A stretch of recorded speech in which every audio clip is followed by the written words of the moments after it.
my name is Sarah. I'm a vet office assistant in training, and I'm going to be demonstrating some safe handling, safe lifting, and some restraint techniques today. So first off, I'm going to start by introducing my dog. This is my dog, Winnie. She is a miniature dachshund. She's a small dog, of course, and I'm going to start by showing how to safely lift a small dog.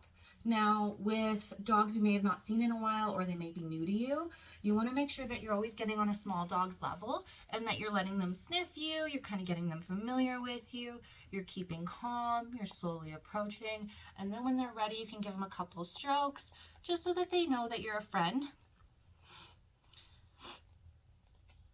And then when they're ready, you can go ahead. You're going to pick up one under their chest, and then two, you can grab their head, just like that. Now with wiener dogs, they're a little bit longer, so I like to go all the way underneath. And then the head is for support, just to hold away from you, just to make sure that they're not pouncing back and biting you.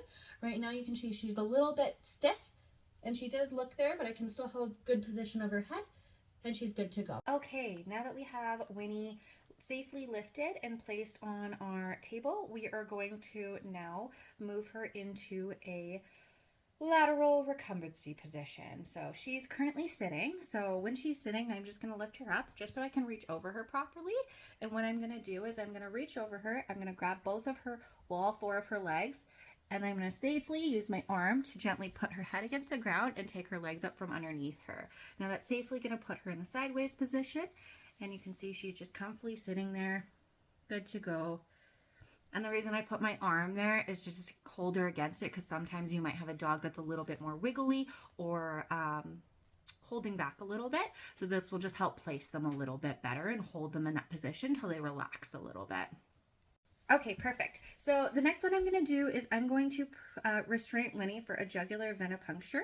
So what we're going to do is we're going to lift her head. We're going to make sure it's nice and straight. We don't want to pull too tight because we want to be able to have a little bit so they can see the veins. Sometimes if you pull too tight, it can stretch out the skin and it's a little bit harder to see there. Sometimes dogs twist their head. So you can pull a little bit away from their body, but more towards your body so you have better control of it, and then just keep them calm. Some dogs you might want to restrain their whole head. Others, it might just be easiest just to use their muzzle. And then you just want to keep them relaxed and in a steady position. Awesome. Thank you so much for watching our video on safe handling and restraint techniques.